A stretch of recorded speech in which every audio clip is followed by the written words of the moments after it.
do të fokusohemi tek situata në lindjen e mesme dhe në një lindje të drejtë për drejtë. Kemi zotin Xhavid Shala. Zoti Shala, përshëndetje, mirë se erdhët.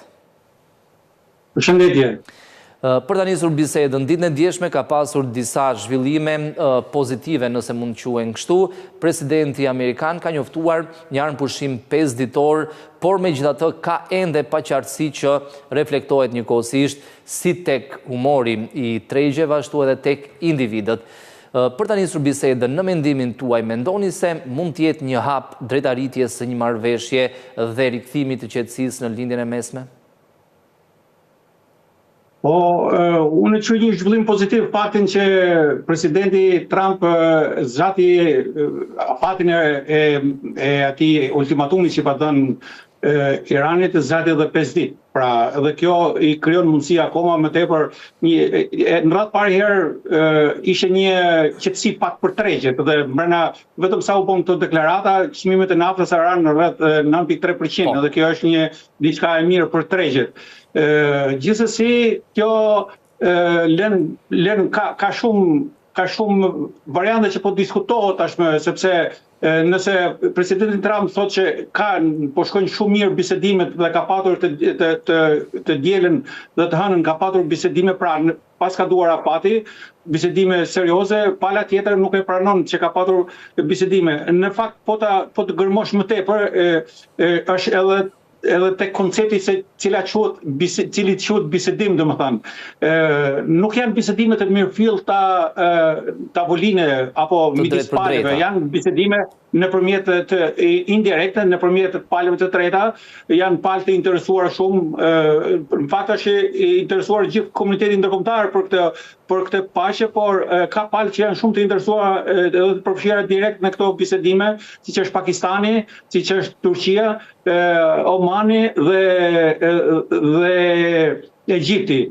Pra, edhe kanë rrjedhur informacione në media që po bën, këta janë ndërmjetësit dhe po bën bisedime në këtë fushë, por palët nuk janë ulur në tavolinën e bisedimeve dhe me sa duket kësaj ruan Irani për të mos e paraqitur që po dorëzohet, pra me kushtet që ka vënë Shtetet Bashkuara të Amerikës, e refuzon këtë që ose e mohon që ka bisedime, por bisedimet në fakt këto janë që po bën me ndërmjetës dhe fakti që u shty 5 ditë është një gjë e mirë. Është një krizë e cila, duke u nisur pak edhe nga fokusi i ekranit tuaj, është një krizë e cila shkaktoi një tronditje shumë të fortë ekonomike, domethënë ndryshe nga kriza në Ukrainë. Pra ajo pat një luhatje, edhe ajo pat ndikim në tregje, po jo në këto përmasa. Pse? Sepse duke u mbyllur ngushtica e Hormuzit, nga e cila kalon rreth 20-20% e naftës botërore, kjo bëri që të ketë një ndikim shumë të madh në tregjet dhe në ngritjen e menjëhershme të çmimeve dhe u ndije direkt te konsumatori për brenda disa ditësh pasojat e kësaj lufte, pra pasojat kaluan edhe tek konsumatorët, sidomos në tregjet e Bashkimit Evropian, por edhe konsumatorit amerikan. Pra u ndije direkt në portofolin e qytetarit të thjesht në anakan botës. Edhe kjo bën këtë konflikt që është shumë i ndjeshëm dhe ka një interesim shumë të madh për të arritur një marrëveshje për të arritur një armëpushim në mënyrë që të fillojnë të qetësohen tregjet dhe palët pastaj t'i hapin rrugë diplomacisë, pra të ulin armët dhe t'i hapin rrugë diplomacisë për të arritur një marrëveshje përfundimtare për zgjidhjen e këtij konflikti që filloi javën e parë. Po, 28. Nëse do të shohim, po.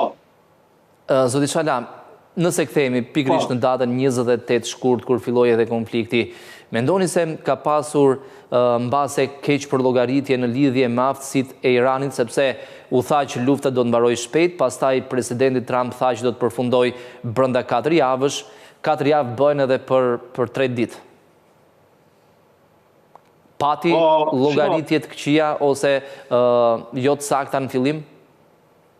Presidenti Trump mendoj edhe ata që kanë normalisht strategët e tij menduan që mund të japi luftës një përfundim të shpejt, pra siç ishte apo ju pëlqente të kishin një përfundim të shpejt, siç ishte veprimi në Venezuelë, apo siç ishte lufta 12 ditore po me Iranin në qershorin e vitit kaluar, por kanë kaluar që nga qershori i vitit kaluar, Irani ka punuar, ka hartuar një strategji tjetër në aspektin e ai dinte pasojat që do vinin dhe ka bërë përgatitje në të gjitha nivelet e para.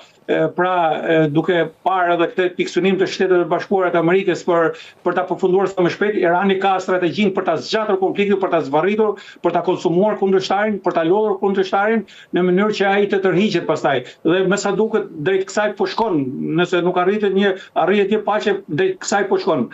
Irani nga ana tjetër, pavarësisht se u godit leadershipi i tij me atë strategjinë izraelite dhe amerikane të prerjes kokave apo të dekapitimit të udhëheqës, ata edhe për këtë kishin, me sa duket kanë marrë masa, kanë përcaktuar shtrezimin e udhëheqjes. Pra, nëse eliminohet njëri, kush do ta zëvendësojë? Edhe kjo duk që pas fillimit të sulmit me datën 28 shkurt, pas vrasjes së liderit të tyre, nuk është se pat ndonjë destabilizim apo nuk është se pat ndonjë avullit madhe. Të nesërmen më njëherë fillon bombardimet me raketa, pra sikur s'kishte ndodhur asnjë gjë. Pra sistemi ishte i ngritur në këtë rast. Kjo tregon që Irani ka qenë përgatitur dhe ka pritur këtë konflikt. Dhe me sa duket tashmë ai po përpiqet të futet në ato, ta fusi luftën në ato korridore ku ai e ndjen veten të zot. Pra të përgjigjet luftës amerikane me një luftë asimetrike, duke aktivizuar në këtë rast të gjithë proksit e tij, të cilët në një farë mënyrë gjatë kësaj periudhe luftës 12 ditore të qershorit të vitit kaluar patën mbajt një pozicion thuajse të heshtur. Tashmë ne pa më njëherë u hap një front tjetër, siç ishte fronti i Libanit, pra ku Hezbollah sulmuan dhe detyruan Izraelin të përqendrohen në shumë forca dhe mjete dhe të hynte edhe të bënte ndërhyrje toksore në Liban. Pra në një farë mënyrë kjo është një konsumim i kundërshtarit, sepse nëse Izraeli nuk do të hynte atje dhe nuk do të cënojë nga Libani, nga Hezbollah, atëherë gjithë ky potencial do zbrazet kundër Iranit. Pra në një farë mënyrë, nga ana tjetër edhe milicit shite të Irakut. Pra ai hapi lojën, ndërkohë vetë filloi të sulmojë vende të gjirit ku ishin bazat amerikane me synimin për të dëmtuar sa më shumë interesat amerikane. Pra kemi një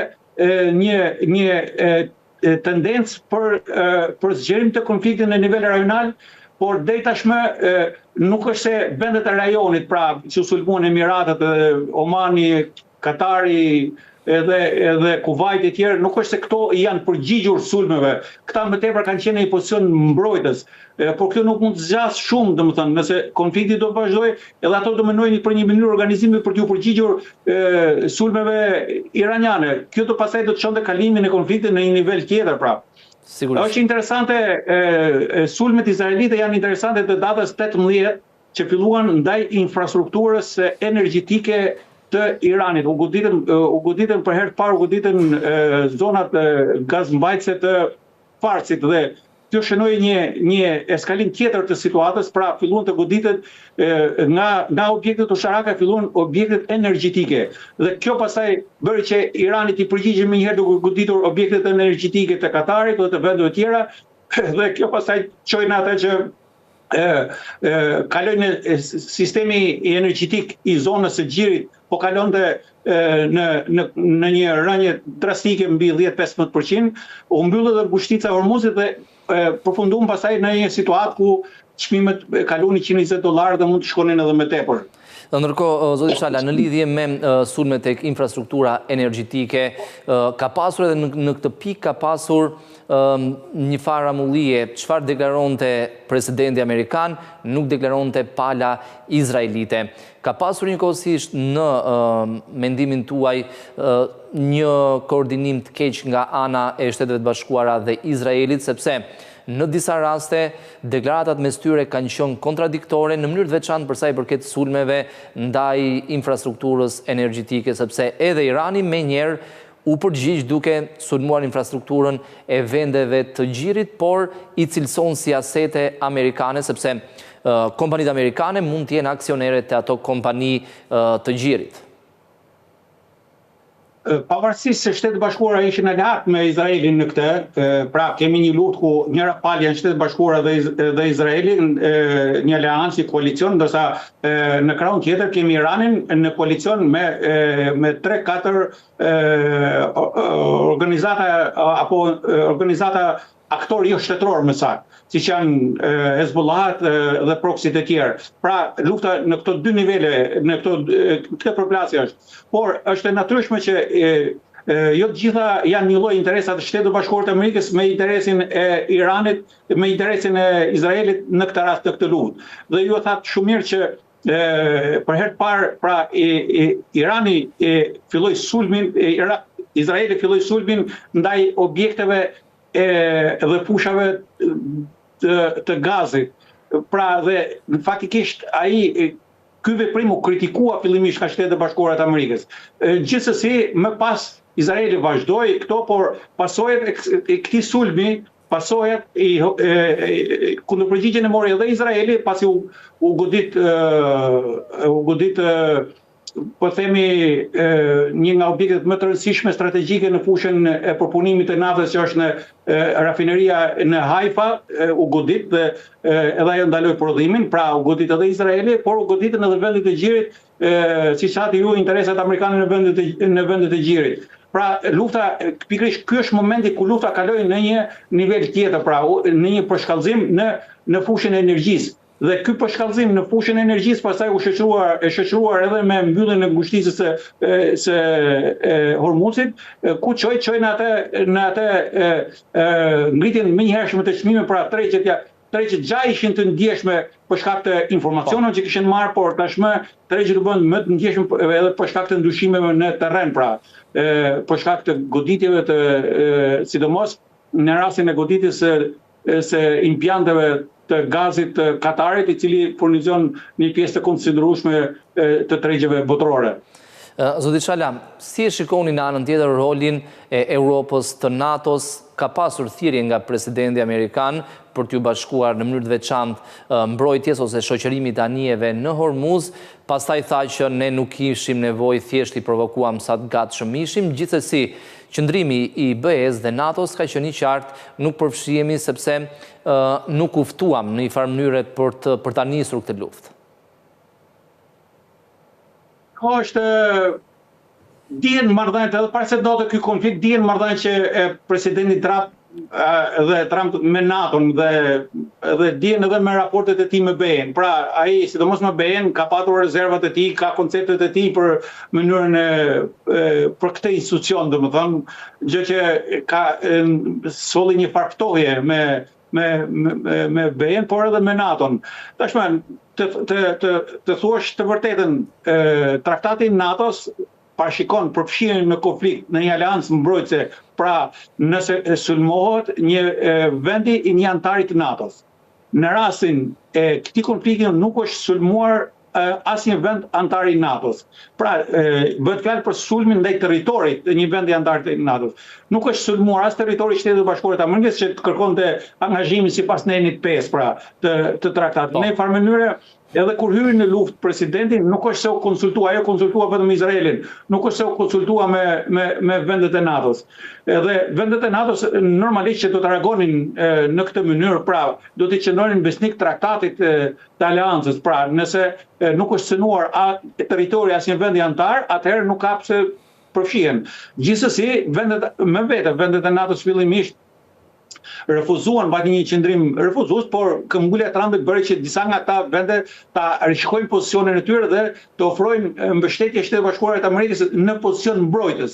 Pra, ideja ishte që t'i jepte bazat, siç ishte rasti i Britanisë, t'i jepte bazat Shtetit Bashkuar të Amerikës për t'i përdorur për operacione mbrojtëse ndaj goditjeve të Iranit, pra jo të operacione sulmuese, por të operacione mbrojtëse. Dhe kështu është justifikuar pak a shumë, domethënë, afrimi i tyre. Për sa i përket thirrjes së presidentit Trump që këto shtete të marrin pjesë në përgatitjen apo në sigurimin e kalimit të lirë të ngushtisës së Hormuzit, shtetet ka një koalicion deri tash janë bën 22-23 shtete të cilët kanë rënë dakord që të angazhohen në kalimin e lirë, po pasi të ketë përfunduar lufta. Pra ideja është që ata derisa në momentin që vazhdojnë përplasjet ushtarake nuk mund të marrin përsipër këtë, sepse do të ishte në farë mënyrë angazhim edhe i tyre direkt, sepse ata do goditëshin, do reagonin, do ishte një përfshirje e NATO-s në luftë.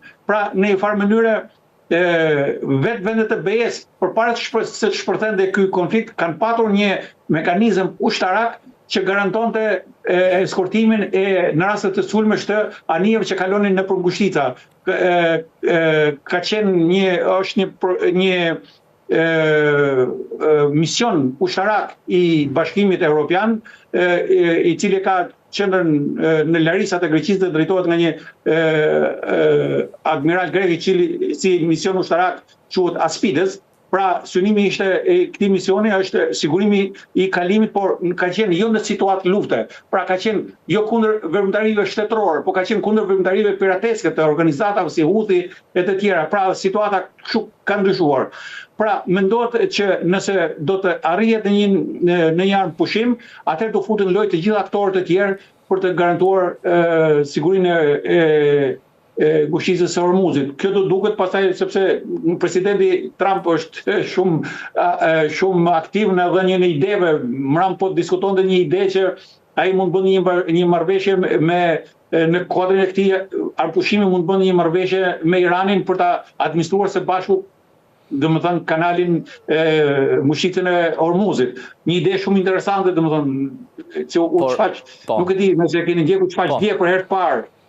Gjithsesi, konflikti, nëse do të fillojë konflikti, nëse brenda 5 ditëve nuk do të arrihet një marrëveshje apo një zgjatje tjetër e armëpushimit, të jemi qartë, nuk ka armëpushim total. Armëpushimi në këtë rast është vetëm për mosgoditjen të asaj që ishte kërcënuar, mosgoditjen e centraleve elektrike, ndërsa lufta në nivelet e tjera, në objektet ushtarake do të vazhdojë normalisht. Këtë ka deklaruar edhe Izraeli.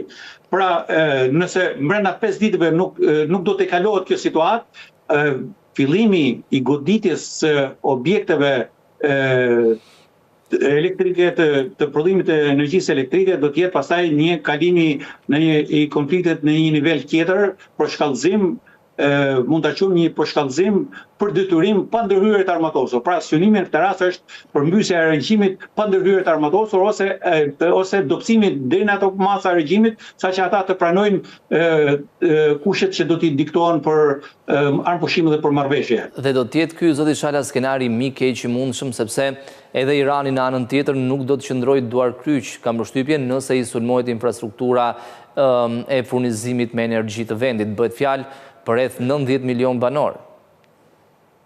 Absolutisht, në këtë rast faturën do fillojnë të paguajnë edhe qytetarët iranianë, sepse do mbeten pa energji, nuk po themi për anën strategjike për komandat, për shkëputjen e strukturat komandimit apo tjera, po këtu do ketë këtë faturë tashmë apo këtë goditje do ta ndjejë popullsia iraniane.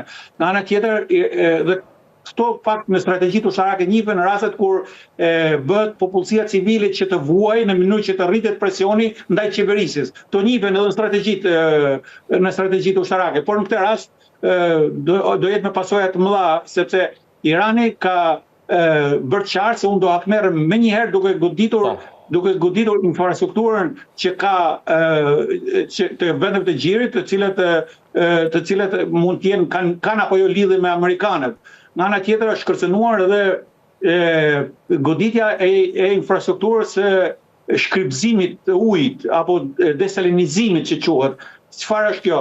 Një pjesa më e madhe shtetet të gjirit, popullsia furnizohet me ujë nga gjiri, me ujë të kripur, i cili shkrybëzohet, pra ka impiante të mëdha. Disa nga ato Katari ka 100% për shembull. Emiratet Arabe kanë disa rreth 80%, Arabia Saudite e tjerë.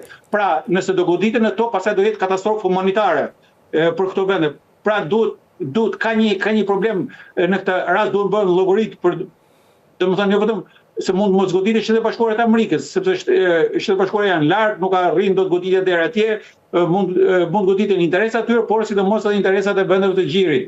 Pra kjo kërkon një bashkëpunim dhe një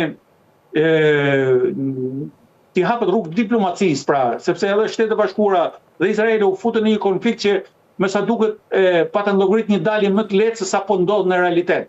Pse? Sepse Irani po tregohet se është i aftë të përdorë luftën asimetrike dhe po tregohet që ka rezerva strategjike raketash të cilat i ka pozicionuar në vendet të duhura. Nëse tani ka ulur numrin e tyre, numrin e goditjeve, ka shtuar saksin. Dhe këtu me sa duket kanë hyrë lojë edhe inteligjenca ruse dhe kineze, e cila me sa duket po jep informacione për pozicionet e sakta të objekteve që do goditen qoftë në Izrael apo qoftë në vendet e gjirit, apo qoftë të struktura ushtarake amerikane. Zoti Shala, në Shtetet e Bashkuara të Amerikës ka edhe një debat në lidhje me faktin nëse kjo luftë është e ligjshme ose jo, sepse presidenti amerikan nuk u konsultua me aleatët, njëkohësisht nuk mori miratimin e Kongresit dhe të Senatit, njëkohësisht nuk mbajti, kjo mbase është më tepër morale, por nuk mbajti një fjalim përpara kombit. Thjesht ndërmori një joint venture me Izraelin dhe vendosën të sulmojnë Iranin. Është realisht një luftë e jashtëligjshme? Që do të jemi të qartë për një diçka, që ku ka ardhur presidenti Trump ka thyer gjithë tabut. Nuk pritet më që presidenti Trump të bëj ato tradicionale se si fillon atë, ka thyer gjitha rregullat dhe me këtë besoj se do mëson edhe amerikanët, do mëson edhe europianët, do mësohet edhe gjithë bota. Pra ai nuk mbledh këshillin e luftës, si të shpall luftë, nuk merr miratimin e Kongresit, por me një njoftim në rrjetin e tij social, në trus social, ai i shpall luftën. Pra, bota do të mësohet. Kjo është mënyra e menaxhimit dhe mënyra dhe diplomacia që bën presidenti Trump. Ai e ngren stekën shumë lart, që kemi pasur me tarifat, e ngren lart saqë kur fillon dhe ul pak për të fituar atë që ai don, pala tjetër që unë por faleminderit që ja uli pak, domethënë nga atje që kishte ngritë stekën. Pra kjo është mënyra, është shumë i veçantë në stilin e tij të negociuarit. Kështu që, por këtë rast është çik problemi nuk është aq i thjeshtë në rastin e Iranit. Irani po tregon që po e zotron mirë luftën asimetrike dhe po tregon tashmë që po hyn lojë edhe aktorë tjerë. Edhe aktorët e tjerë botror, pra Rusia me mbështetje diplomatike dhe me mbështetje mbase ushtarake dhe inteligjencë indirekte, nga dihet tashmë nga fronti ruso-ukrainas, ekspert të fushës së dronëve kanë shkuar të mbështesin palat. Ukrainasit duke mbështetur amerikanët, ndërsa rusët duke mbështetur iranianët për luftën e dronëve. Pra, në një farë mënyrë kemi përfshirjen edhe të nga një konflikt, nga konflikti Rusi-Ukrainë, pra ekspertët po vinë përfshirjen në luftën Iran-Sheba dhe Izrael. Në anën tjetër edhe Kina vijon të blejë në sasi të konzervueshme naftën e Iranit dhe me ato të ardhura vijon financon luftën, kështu që ka të përfshirë. Mund të ketë një efekt zinxhir të mëtejshëm, zoti Shala? Efekti zinxhir, tashmë efekti zinxhir po ndodh, domethënë, dhe mund të rëndohet nga dita në ditë nëse vazhdojnë ato goditjet që janë parashikuar, pra ato që ka parashikuar presidenti Trump dhe kundër ultimatumi i iranianëve. Nëse do fillojë ajo, pastaj katastrofa mund shkojmë edhe drejt katastrofa humanitare, jo vetëm domthon shtetet e tjera derisa ta zgjidhin problemin e furnizimit, pas se kështu ndodhen edhe në rastin e Ukrainës, po jo me këto përmasa, po kaluan disa muaj dhe shtetet gjeten burime tjera furnizimi. Por këtu problemi do të jetë se do vuj qytetari thjesht do i rëndojnë në portofolin e tij dhe vendet e gjithë dhe popujt e vendeve të përfshira në konflikt, pra jashtë Shtetet e Bashkuara të Amerikës, në cilën mund të ndihet pasojat e konfliktit vetëm nga ana ekonomike. Gjithsesi kjo do duket fuqitë e mëdha në këtë rast si Rusia ashtu dhe Kina do përpiqen të ushtrojnë trusni edhe mbi Iranin, siç ka palë tjerë që do ushtrojnë trusni edhe mbi Shtetet e Bashkuara të Amerikës, në mënyrë që palët të ulën. Nuk ka, po nuk ju hap rrugë diplomacisë, pra që të arrihet një marrëveshje, nëse do shkohet me ultimatume dhe me kundër ultimatume, pasojat mund të jenë katastrofike dhe mund ta përfshinë. Pra nga rajonalizim mund shkojmë drejt një globalizimi të konfliktit, sepse Irani nëse është vërtet informacioni që ata kanë prodhuar raketa me rreze mbi 4000 kilometra, atëherë nuk është çudi që goditjet të përqendrohet edhe në vende të tjera në mënyrë edhe në vende të tjera, në vendet e Bashkimit Evropian, por edhe të NATO-s. Pra, detyrimisht pastaj mund të përfshihet NATO në konflikt, përfshirë pastaj mund të përfshihen e aktorë të tjerë shtetorë, fuqitë të tjera botërore, pra kalohet nga një luftë rajonale pastaj në një luftë që nuk do ta donte askush. Mund të quhet edhe e treta. Për fat keq. Pikërisht, s'desha ta them, po aty të çon. Zoti Çala, për shembull, Kina mund tentoj Tajvanin, mund synoj aneksimin e Tajvanit për shkak se i ka precedentët. Rusia po synon territore në Ukrainë, njëkohësisht Shtetet e Bashkuara po bëjnë një luftë mbase shumë larg dhe Kina ekziston frika që mund të aneksoj Tajvanin shumë shpejt, pavarësisht se aty është edhe prania amerikane.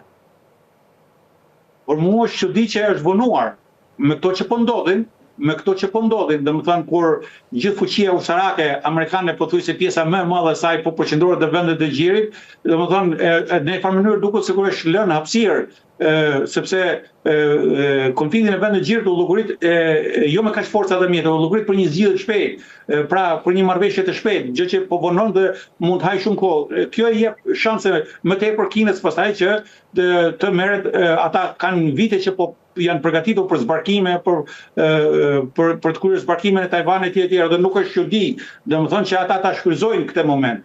Nuk është për të çuditur, ndërkohë që ata me sa duket po studiojnë edhe format dhe metodat e luftës, paktën ekspertët ushtarak, format dhe metodat e luftës që përdoren sidomos në rastin e dronëve etj, sepse po ndryshojnë edhe konceptet edhe mënyrat e luftuarit dhe mënyrat se si do mund bëhen zbarkime etj. Pra është Kina po e ndjek këtë situatë, është interesante, është interesante që nuk e ka shpërsuar qëndrimin ndaj Tajvanit në këto momente, me sa duket ata janë të qetë për momentin dhe duan të sigurojnë furnizimin me naftë, pasi një pjesë të konsiderueshme marrin nga vendet e Gjirit dhe marrin nga Irani, në farë mënyrë një Iran nën sanksione edhe nesër nuk është se do t'i bëj dëm Kinës, sepse duke qenë nën sanksione edhe nesër pas një pushimi apo pas ngrirjes të konfliktit, jep mundësi Kinës që ta marrë me çmim naftën iraniane me çmim më të reduktuar se sa mund ta merrte në për tregjet e tjera. Pra janë ndërtuar në interesa të çuditshme. Zoti Çala, dhe për ta mbyllur me vendin ton. Shqipëria për fat mirë është larg dhe sepse në mediat tona ka pasur edhe debate nëse mund të sulmohet Shqipëria apo jo, por për fat mirë janë disa vende përpara nesh, pjesë e NATO-s dhe aty ka edhe sisteme mbrojtëse antiraketore. Ne pak ditë më parë morëm një vendim në kuvendin e Shqipërisë, miratuam një rezolut duke e shpallur Iranin shtet financues terrorizmit dhe u bëm shteti dytë pas Shteteve të Bashkuara që ndërmarrim një veprim të tillë. Si e shikoni këtë angazhim? Irani ka qenë dhe është në luftë edhe me Shqipërinë. Irani ka sulmuar Shqipërinë, ka bërë një luftë kibernetike kundër Shqipërisë. Pra ka shkaktuar pasoja që në një situatë tjetër mund të kishin sjellë pasoja të mëdha. Pra në një farë mënyrë Shqipëria ndërmori veprime që atëherë duke ndërprerë marrëdhënie diplomatike. Dhe ndërprerja marrëdhënie diplomatike është një hap shumë ekstrem. Domethënë para se kur një shtet është sulmuar, Shqipëria është sulmuar, Shqipëria mund të kërkonte në ato kushte konsultime sipas Nenit 4 të traktatit të NATO-s, mund të kërkonte konsultime për këtë sulm që është bërë, sepse sulmi është kibernetik dhe është një sulm që njihet në të tilla raste që mund të angazhohen vendet paktën në nivelin e konsultimit. Por unë nuk mendoj që ne jemi të kërcënuar më shumë se sa të tjerë. E kërcënuar tashmë është gjithë Europa, e kërcënuar është gjithë bota, pra nga përfshirja në një konflikt. Por nuk mendoj se ne jemi më të kërcënuar se sa të tjerë, pavarësisht se këtu në Shqipëri janë të stërhuara mujahidinët, kanë qenë të stërhuar u bë vite që nga 2012-2013, por nuk është se ata atyre ju është lejuar që të zhvillojnë aktivitet kundër Iranit në vendin tonë. Pra kjo është shumë e rëndësishme. Ata kanë netur si mysafir, kanë netur si refugjat me statusin e refugjatit sipas të drejtës ndërkombëtare, nukleare dhe ata do të zbatojnë ato kritere dhe Irani di që ata nuk ka angazhim kundër tyre nga vendi jonë. Edhe pavarësisht ata vepruan, bën sulm kibernetik dhe ata bën sulm edhe para disa ditësh, domethënë. Kështu që paktën lufta hibride do të vazhdojë. Nga ana tjetër, ata mund të përpiqen nëse kanë në vendet e rajonit apo edhe në vendin tonë celula të fjetura, të angazhojnë. Pra këto janë forma metodat e luftës hibride, të cilët ata do t'i përdorin jo vetëm kundër nesh, por çdo vendi anëtar të NATO-s, por edhe vendet të Bashkimit Evropian. Pra ne duhet jemi të përgatitur, të jemi vigjilent në këtë fushë. Normalisht strukturat e shtetit kanë marrë gjithë veprimet e duhura, kanë hartuar dokumentacionin e duhur për t'u përgjigjur kësaj situate me nivel të rritur të gatishmërisë dhe normalisht që po punohet në këtë drejtim për të mos u gjendur të papregatitur. Por thash, nuk mendoj se kërcënimi për goditje raketore është më i madh se sa në vendet e tjera të NATO-s apo të Bashkimit Evropian. Dhe për ta mbyllur, zoti Shala, cili mendoni se është skenari më i mundshëm që Shtetet e Bashkuara, Izraeli dhe Irani të dalin nga kjo luftë kur të përfundojë ky afat 5 ditor për shembull?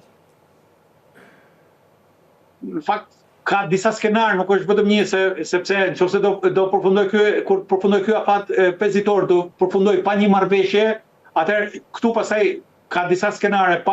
Një skenar i mundshëm mund të jetë që të ketë një lirim të pjesshëm të ngushtisës së Hormuzit. Pra, ka një deklaratë të presidentit e Iranit para 2-3 ditësh ku bëri një komunikim telefonik me presidentin e Indisë dhe tha që ngushtica e Hormuzit është e lirë për të kaluar gjitha mjetet, por e shtot atyre që kanë shkelur territorin tonë. Po territorin e Iranit deri sot për sot nuk e ka shkel asnjë vend. Kështu që në një farë mënyrë mund të merret si një deklaratë për ta zbutur gjendjen. Pra mund të jetë kështu, por duke ruajtur edhe trustin për kanalin për ngushticën e Hormuzit. Duke ruajtur trustin sepse nëse nuk do ketë këtë aset, ai ka ngushtica e Hormuzit është një aset i rëndësishëm strategjik i Iranit. Dhe nëse do ta lëshoj këtë, ai humbet një mundësi të madhe negociuese dhe mundet që të rrezikohet edhe kolapsimi i regjimit. Pra, kjo është një monedhë për të mos rënë shkëmbimi apo një mundësi për të mos rënë regjimi, pra është për mbrojtjen e regjimit. Megjithatë, kjo është një variant, pra konflikti të vazhdojë në këtë formë, Irani të përpiqet të dalë fitimtar para popullit vet, Shtetet e Bashkuara të Amerikës të gjejnë një mundësi për të tërhequr pikërisht duke ja kaluar menaxhimin, meqense menaxhimin e kalimit një koalicioni shtetësh tjera. Ndërkohë Izraeli do të mbetet i kënaqur për gjithë këto që ka arritur, sepse me goditjet e mëdha që është bërë infrastrukturës në shumë drejtime ekonomisë, do t'i duan disa vite që Irani, disa dekada më saktë, që Irani të rikuperohet. Pra kjo është edhe në favor të Izraelit. Vendet e gjirit pastaj, vendeve të gjirit do ju interesonte përsëri një Iran i dobët, jo një Iran i destabilizuar. Një Iran i destabilizuar mund destabilizonte përsëri rajonin, por një Iran i dobët do ishte pa aftë të projektonte fuqi në zonën e gjirit, por edhe në linjën e mesme. Edhe ky është një variant. Varianti më ekstrem pastaj u zuta përmend është kur Shtetet e Bashkuara të Amerikës do fillojnë godasin gjithë centralet, do bëhet një lufta do kalojë në një nivel tjetër. Irani nga natyre do fillojë të godas me ato raketa që i kanë ngelur apo me ato që ai ka rezervë strategjike, do godasi edhe ai instalimet, mund të goditen instalimet e shkrypëzimit të ujit dhe kjo do të çonte në katastrofa humanitare, po nuk do dosha ta jepja këtë skenar sepse është një katastrofë që mund të çonte pastaj në pasojë të tjera. Zoti Shala, ju falenderoj për këtë intervistë drejt për drejt në studion e televizionit Skan. Ditë mbar.